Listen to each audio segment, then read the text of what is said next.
Hello everyone, in this video we'll talk about how to download songs from Spotify.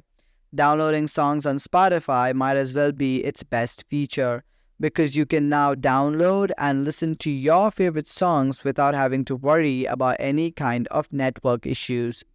First, open up your Spotify app and make sure you're logged in into your premium account. Premium is a paid monthly subscription with a lot of features. I usually like to make a playlist to download songs, so go to the search bar and look for the song that you want to download.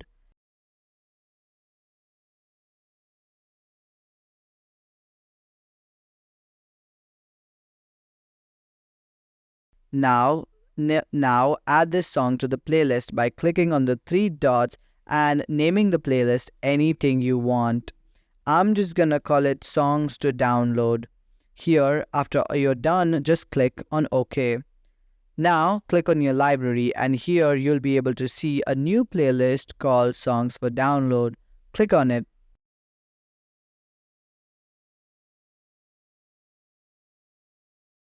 And all you have to do is click on the download button, and no matter how many songs are in the playlist, it will download each and every one of them directly to your phone.